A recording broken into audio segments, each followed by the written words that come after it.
Bom dia, família. Eu queria aqui passar para dar um aviso sobre o aviso.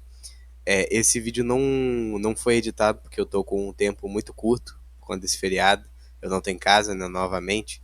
Mas aí eu compenso vocês com o próximo vídeo sendo maior e com uma edição decente.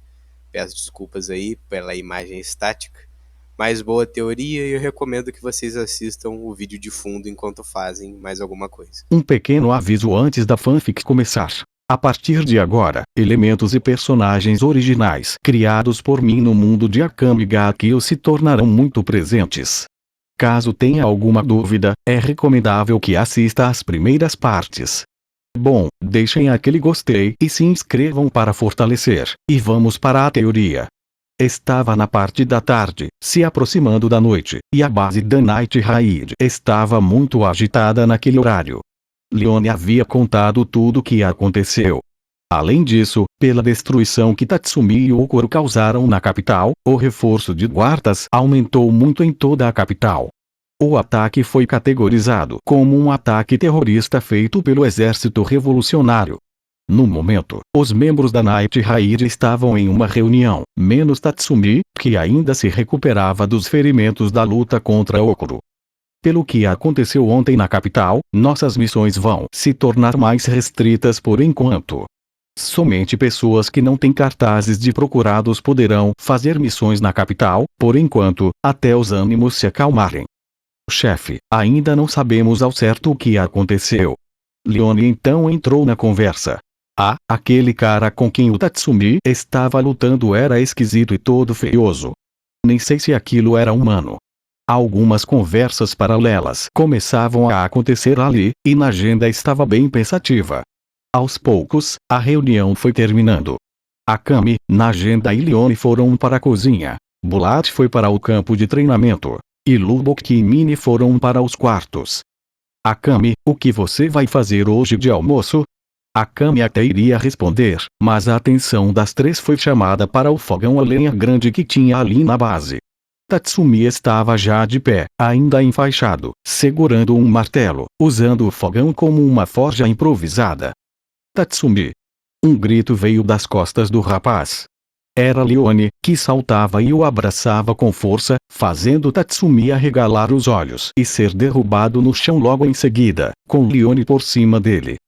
Leone, eu não consigo respirar, pode sair de cima de mim. Leone se levantou rapidamente, coçando a cabeça e pedindo desculpas a Tatsumi, enquanto o rapaz também se levantava.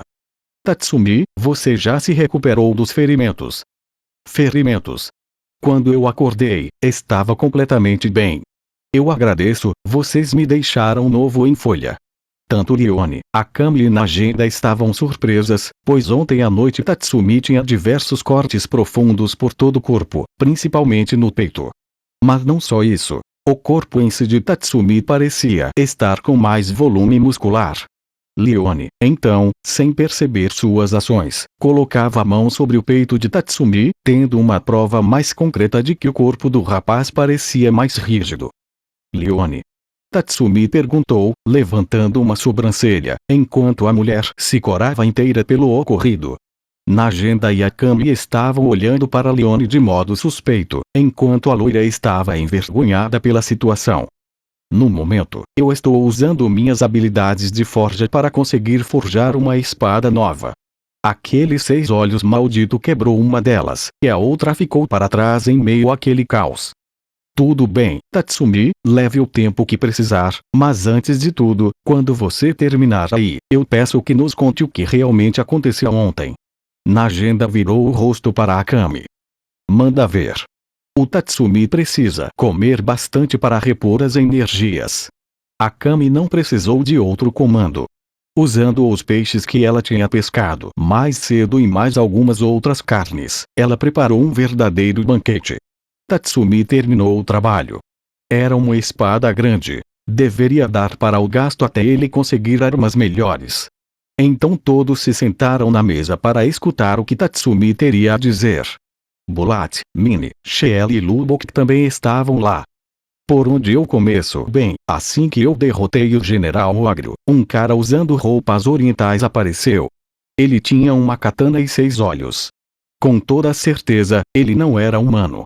Ele falou umas coisas estranhas para mim e disse que tinha a missão de me matar. Nós lutamos e, mesmo acertando ele, aquela coisa parecia se regenerar.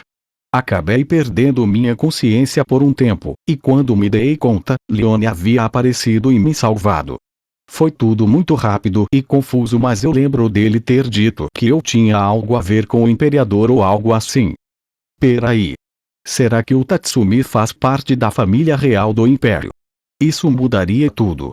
Leone levantou animada da mesa, levantando essa possibilidade. Acredito que não, Leone. Aquela coisa não parece ter nenhum envolvimento com a capital, e ela citou um tal de mestre. Um silêncio se instaurou no local. Ninguém sabia ao certo sobre aquilo, e as coisas pareciam ainda mais confusas, até que Najenda resolveu falar. Pela nossa falta de informações, enviarei uma carta até o QG principal do Exército Revolucionário pedindo que eles investiguem melhor essa questão. Mas, por enquanto, está tudo bem. Atualizando você sobre o que aconteceu nos últimos dias na capital. Zanco, o carrasco, apareceu e começou a causar muitas mortes, tanto de soldados quanto de pessoas inocentes. Nós investigamos e fomos atrás dele, porém Zanco simplesmente sumiu. Ele era um usuário de arma imperial, e isso torna tudo ainda mais perigoso. Najenda soltou um suspiro pesado. Agora, uma notícia que eu recebi há poucas horas do Exército Revolucionário é que a General Esdeat foi convocada de volta para a capital. Naquele momento, todos viraram os olhos para Najenda, alguns surpresos e outros tensos. O primeiro a falar foi Lubuk. Peraí, tá me dizendo que em uma semana ela dominou o norte inteiro? Todos os soldados do norte e até mesmo o herói do norte. Aparentemente, sim, Lubuk. E foi bom o Tatsumi ter se recuperado tão rápido. Precisamos realizar um número grande de serviços antes que ela chegue na capital. Mas foi naquele momento, em meio à explicação de Najenda, que dava para perceber de modo evidente que Tatsumi estava boiando naquela conversa. Então eles entenderam. O rapaz não sabia quem era a General Esdeat. Vocês poderiam me explicar quem é ela, por favor? Tatsumi perguntou, coçando um pouco a cabeça. Você é um caipira mesmo, hein? Dizia Lubuk, meio irritado, mas continuando em seguida. A General Esdeat é a mais forte da capital, e ela possui o que a Najenda considera como a arma imperial mais poderosa.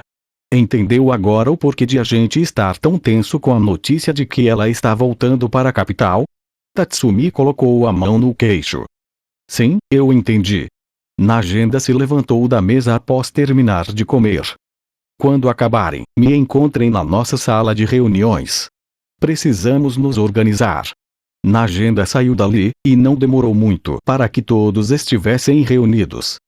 Visto nossa situação atual, adiantaremos nossas missões pendentes, já que ficaremos um tempo parados por conta da volta de Esdeat. Tatsumi e Leone, vocês dois possuem uma boa sinergia. Encarrego vocês de exterminar o cartel de drogas na área de festas da capital. Mini Shelley, mais uma família que suborna as autoridades. Como a Shelley tem cartaz de procurada, tomem o máximo de cuidado possível. Lubok e Bulat, vocês dois estão responsáveis por conseguir mais informações dentro do Império. Se encontrem com nossos contatos dentro do palácio. Leone comemorava que iria em uma missão com Tatsumi novamente, e então Najenda dispensou todos. A única que ficaria na base dessa vez seria a Kami. Chefe, tem certeza que é uma boa ideia? A Kami parecia preocupada com algo. O que foi, Akami? Perguntou Najenda. E se aquele cara aparecer de novo atrás do Tatsumi? Najenda fez uma expressão mais séria. Eu sei da sua preocupação, Akami, mas tudo ficará bem. Acredite. Um tempo então se passou. Tatsumi estava na montanha um pouco acima da base da Night Raid, onde ele havia enterrado os corpos dos amigos que morreram. Ele estava trazendo um pouco de água e algumas flores novas para colocá-las, mas tudo parecia certo, como se alguém já estivesse fazendo isso. Até que Tatsumi notou que Shelley estava por ali, regando as flores que começaram a nascer em volta dos túmulos. Shelley? Tatsumi estava confuso sobre por que ela estaria ali fazendo aquilo. Ah, oi, Tatsumi. Eu comecei a perceber que estava um pouco abandonado, e decidi cuidar das flores, já que eu tenho muito tempo livre. Tatsumi realmente ficou surpreso, indo até Chelle e se sentando ao lado dela, colocando aquelas flores ao lado das que Chelle regava. Obrigado, Chelle. Prometo que serei mais cuidadoso da próxima vez. Chelle deu uma pequena risada enquanto continuava a regar aquelas flores. Tatsumi e ela seguiram conversando por mais algum tempo, até que finalmente chegou o horário da noite. Os grupos saíram da base em direção à capital imperial para cumprirem suas missões. Tatsumi e Leone se infiltraram na região mais ao sul da capital, uma região famosa por suas festas. Assim que eles abriram o alçapão do teto, tiveram a visão de várias garotas naquela situação e uma fumaça roxa pelo ar sendo liberada. Aquilo eram as drogas, que corroíam as mentes daquelas meninas. Aquilo deixava Tatsumi muito irritado. Leone então. Uma daquelas mulheres era uma antiga amiga da infância dela. Os dois se levantaram e apertaram os punhos. O que se seguiu? Uma batalha unilateral. Tatsumi e Leone acabaram com os seguranças um a um e, por fim, Leone deu um fim à vida daquele que comandava toda a operação do local. O trabalho estava concluído. Eles agora estavam andando pela praça principal da capital, voltando para a base da Night Raid, mas antes disso iriam passar em um médico que Leone conhecia. Não muito longe dali, Chelle e Minnie estavam correndo por uma rua mais aberta da capital. Elas conseguiram realizar a missão delas e estavam se retirando antes que reforços da capital chegassem. Então alguém saltou de uma das árvores, atacando as duas com uma voadora, causando uma pequena cratera no chão. Chelle e Minnie conseguiram se esquivar facilmente daquilo. E então, daquela pequena cratera, surgiu uma garota de cabelos castanhos compridos, com um sorriso claramente psicótico. Ela soou um apito para chamar reforços. Night Raid. A garota gritou. Finalmente todas essas noites em claro valerão a pena. Vocês vão pagar por terem matado o General Ogro. Continua.